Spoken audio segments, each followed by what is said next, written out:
بسم اللہ الرحمن الرحیم۔ اللہ رب العزت کو حاضر و ناظر کہنا کیسا ہے؟ کیا اس سے انسان کافر ہو جاتا ہے یا دین سے نکل جاتا ہے یا اس کے نکاح پہ کوئی فرق پڑتا ہے؟ یعنی پروردگار کو یہ کہتے نہیں ہر جگہ حاضر ہے ہر جگہ ناظر ہے، تو یہ کہنا کیسا ہے؟ اسی کے بارے میں آج انشاءاللہ گفتگو کریں گے کہ اللہ رب العزت کو حاضر و ناظر کہنا کیسا ہے۔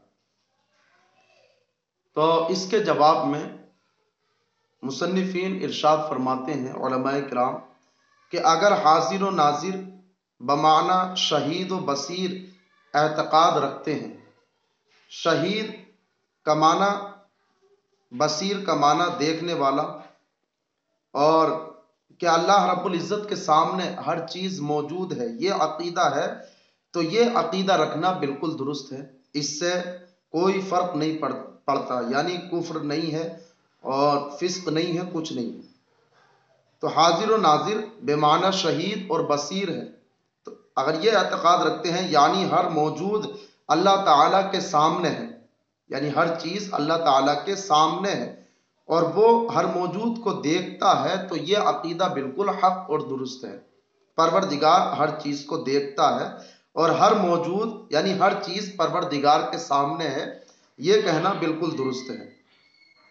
اس عقیدے کی تعبیر لفظ حاضر و ناظر سے کرنا، یعنی اللہ تعالیٰ کے بارے میں حاضر و ناظر کا لفظ استعمال کرنا نہیں چاہیے، یہ لفظ استعمال نہیں کرنا چاہیے، لیکن اگر پھر بھی کوئی شخص اس لفظ کو اللہ تبارک و تعالیٰ کے لیے بولتا ہے تو وہ کفر نہیں ہوگا، یعنی وہ انسان کافر نہیں ہوگا پروردگار کو اگر کوئی حاضر و ناظر کہے، لیکن بولنا نہیں چاہیے اس لفظ کو بھی۔ در مختار ماں شامی جلد سوم صفحہ نمبر 307 میں ہے، یا حاضر یا ناظر لیس بکفر وہو اعلم، یعنی یا حاضر کہنا یا ناظر کہنا یہ کفر نہیں ہے اور پروردگار ہی زیادہ جانتا ہے۔ تو حاضر و ناظر کہنے سے یہ کفر نہیں ہوتا ہے، ہر موجود پروردگار کے سامنے ہے، ہر شے پروردگار کے سامنے ہے، یہ سمجھنا چاہیے، اور ہر چیز کو پروردگار عالم دیکھ رہا ہے، یہ عقیدہ رکھنا چاہیے۔ اور اگر اس عقیدے کو رکھ کر کے کوئی پروردگار کو حاضر و ناظر کہے تو حاضر و ناظر کہنے سے کوئی کفر نہیں ہوتا ہے، اور ہاں البتہ حاضر و ناظر کہنا نہیں چاہیے۔